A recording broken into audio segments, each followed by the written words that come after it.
Safe تو اس غلط فہمی کا شکار تھا کہ شاید کرن وہی ڈری سہمی سی لڑکی ہے جسے اپنی دھمکیوں سے میں اپنے کنٹرول میں کر لیتا تھا. اسی لیے جب وہ یہ کہتا ہے کہ نہ تو میں کرن کو طلاق دوں گا نہ ہی میں اسے اپنا بیٹا دوں گا، تو اس بار کرن سیف کے سامنے جا کے کھڑی ہو جاتی ہے اور اس کی آنکھوں میں آنکھیں ڈال کے کہتی ہے کہ تمہاری اجازت کی تو ضرورت ہی نہیں ہے مسٹر سیف. میں نہ صرف تم سے اپنا بیٹا لے کے دکھاؤں گی بلکہ خلا بھی لوں گی اور اس کے ساتھ ساتھ تمہیں بھی جیل کی سلاخوں کے پیچھے بھیج کے رہوں گی. شاید تم جانتے نہیں کہ بیوی کو دھوکہ دے کے اس سے اجازت کے بغیر چوری چھپے دوسرا نکاح کرنا کتنا بڑا جرم ہے اور اس کے لیے تمہیں کتنے سالوں کی قید ہو سکتی ہے، وہ بھی بامشقت. سیف تو اس بار سچ میں کرن سے ڈر جاتا ہے اور حیران بھی رہ جاتا ہے کہ یہ وہی کرن ہے جو میری ذرا سی دھمکی سے ڈر جاتی تھی. لیکن شاید سیف بھول چکا ہے کہ کرن صرف ایک عورت نہیں بلکہ اب وہ ایک ماں ہے، اور ماں بنتے ہی عورت میں اتنی طاقت آ جاتی ہے کہ وہ اپنے بچے کے لیے کچھ بھی کر گزرتی ہے. اسی لیے کرن سیف کو چیلنج کرتی ہے کہ تمہاری اس شادی کو بربادی میں نہ بدل دیا تو میرا نام بھی کرن نہیں ہے. اب کرن کی یہ بہادری اور دھمکی تو سچ میں بہت زیادہ کارآمد ثابت ہوتی ہے کیونکہ سیف اندر تک دہل جاتا ہے، ڈر جاتا ہے، کیونکہ اتنا تو اسے بھی پتا ہے کہ اس طرح کے معاملات میں قانون ہمیشہ ہی عورت کا ساتھ دیتا ہے. تبھی سیف کو اچانک فریال کا خیال آتا ہے کہ وہ بھی تو یہی چاہتی ہے کہ میں کرن کو چھوڑ دوں اور اس کا بیٹا بھی اس کے حوالے کر دوں. اگر میں ایسا کر دیتا ہوں تو ایک طرف تو قانون کی گرفت سے بچ سکتا ہوں اور دوسری طرف فریال کو بھی خوش کر سکتا ہوں کہ میں نے یہ سب کچھ صرف اور صرف تمہاری محبت میں کیا ہے. کیوں نہ کرن سے ڈیل کر لوں کہ اگر میں اسے آرام سے طلاق اور بچہ دے دیتا ہوں تو وہ میرے خلاف کوئی بھی قانونی کارروائی نہیں کرے گی. تبھی سیف کرن سے کہتا ہے کہ اگر تم مجھ سے وعدہ کرو کہ تم میرے اوپر کیس نہیں کرو گی تو جو تم چاہتی ہو میں وہ سب کرنے کو تیار ہوں. تو کرن بھی سیف کے سامنے اپنی شرط کھول کے رکھ دیتی ہے کہ ایک تو شانی کی کسٹڈی مجھے دینا ہوگی اور دوسرا طلاق نامہ بھی جتنی جلدی ہو سکے میرے گھر بھیجنا ہوگا، اور اگر تم سچ میں جیل کی سلاخوں کے پیچھے جانے سے بچنا چاہتے ہو تو جتنی جلدی ہو سکے میری یہ دونوں شرائط تمہیں ماننا پڑیں گی. سیف تو ایک سیکنڈ کی دیر کیے بغیر کرن سے کہتا ہے کہ مجھے تمہاری یہ دونوں شرطیں منظور ہیں. دوسری طرف کرن کی پھپھو ہے جسے ویسے ہی ہر موقع پہ ہنگامہ برپا کرنے کی عادت ہے. اب جب پتہ چلتا ہے کہ کرن اور سیف کی طلاق ہونے والی ہے تو ایک دفعہ پھر ان کے گھر پہنچ جاتی ہے. اسے فکر اس بات کی نہیں کہ کرن کی زندگی برباد ہو رہی ہے، فکر ہے اس پیسے کی جو اس کے بھائی نے کرن کی شادی پہ لگائے تھے. تبھی تو کہتی ہے مجھے تو اپنے بھائی سجاد احمد کی بہت فکر ہو رہی ہے جس نے اپنی ساری سیونگ تمہاری شادی شاہانہ طریقے سے کرنے پہ لگا دی اور تم ہو کہ اس شادی کو 1.5 سال بھی نہیں چلا سکی. تمہاری طلاق لینے کا مطلب یہ ہے کہ میرے بھائی کا سارا پیسہ سمجھو ڈوب گیا. تو کرن حیرت اور افسوس سے اپنی پھپھو کو دیکھتے ہوئے پوچھتی ہے کہ آپ کو صرف اس بات کی فکر ہے کہ ابو کے پیسے ڈوب گئے، اس بات کی کوئی فکر نہیں کہ میری زندگی برباد ہو رہی ہے.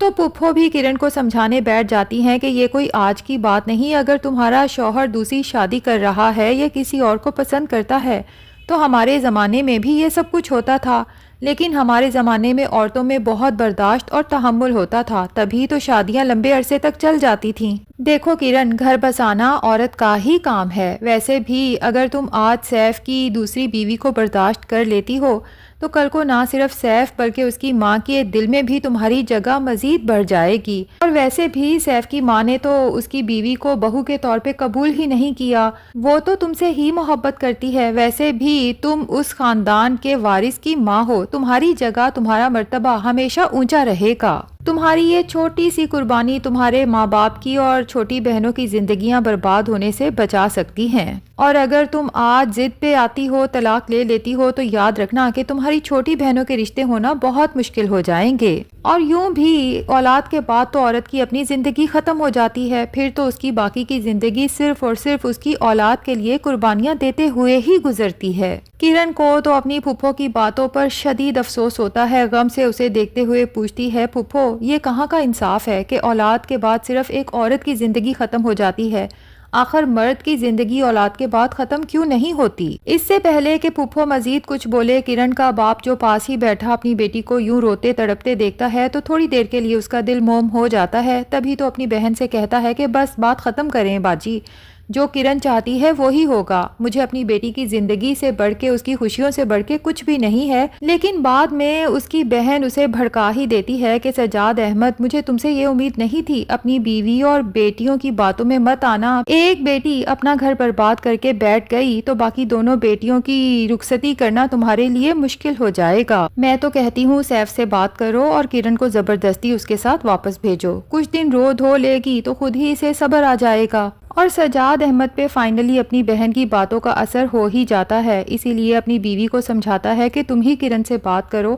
آج اگر وہ یہ چھوٹی سی قربانی دے دیتی ہے تو کل کو اس کی ہی اولاد کا فائدہ ہے. آخر اس جائیداد کا وارث تو اسی کا بیٹا شانی ہے. کرن کی ماں کو بھی اپنے شوہر کی بات کافی معقول معلوم ہوتی ہے، تبھی تو کرن کو سمجھاتی ہے کہ طلاق کی ضد چھوڑ دو. ایک بات یاد رکھو کہ جب بھی طلاق ہوتی ہے سارا الزام ہمیشہ عورت پہ ہی آتا ہے اور اس کا اثر باقی سب گھر والوں پہ بھی ہوتا ہے. جس پہ کرن فائنلی پھٹ پڑتی ہے، اپنی ماں سے کہتی ہے کہ امی پلیز بس کریں، طلاق ہے کوئی اچھوت کی بیماری نہیں جو سب کو لگ جائے گی. تو سجاد احمد کرن سے کہتا ہے کہ زیادہ زبان چلانے کی ضرورت نہیں ہے، ہمارے لیے طلاق اچھوت کی بیماری ہی ہے. دوسری طرف سیف اور فریال کی زندگی تو جیسے خوشیوں سے بھر چکی ہے، انہیں کوئی فکر نہیں ہے. حتیٰ کہ سیف اپنے باپ کی موت کو بھی یکسر بھلا چکا ہے، بلکہ یوں لگتا ہے جیسے وہ تو اپنے باپ کے مر جانے پہ خوش ہے، کیونکہ فائنلی اسے اس کی 5 سال پرانی محبت مل چکی ہے. اب سیف فریال کو خوش کرنے کے لیے بے دریغ پیسہ اس پہ لٹاتا ہے، مہنگی مہنگی شاپنگز کرواتا ہے، باہر گھومتا پھرتا ہے، جس پہ سیف کی ماں بہت پریشان ہوتی ہے.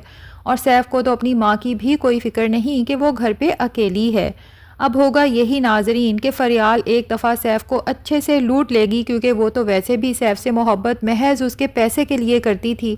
اور سیف جو فریال کے ساتھ گھومنے پھرنے اور عیش کرنے کی وجہ سے اب اپنے کام پہ بھی توجہ نہیں دے رہا، آفس بھی باقاعدہ نہیں جاتا، تو سیف کے باپ کا بزنس جو اس نے بہت محنت سے بہت مشکل سے کھڑا کیا تھا، اس کے لیے دن رات سٹرگل کی تھی، سیف کی نیگلیجنس کی وجہ سے اس کا بزنس بالکل تباہ ہو کے رہ جائے گا. اور پھر جب سیف کے حالات خراب ہوں گے تب جا کے اسے فریال کا اصل چہرہ نظر آئے گا، جو اسے یہی تانا دے کے چھوڑ کے جائے گی کہ میں نے کسی غریب مفلس انسان سے شادی نہیں کی تھی، مجھے تو تم نے شاہانہ زندگی دینے کے خواب دکھائے تھے، تبھی تو مجھے تم سے محبت ہوئی تھی. دوسری طرف معیز حسن کو جب پتہ چلے گا کہ کرن اپنی زندگی میں خوش نہیں ہے اور اس کے سیف کے درمیان میں ناچاتی چل رہی ہے، تو اسے بہت افسوس ہوگا کہ کرن نے جلد بازی میں اپنی زندگی کا اتنا بڑا فیصلہ کیا.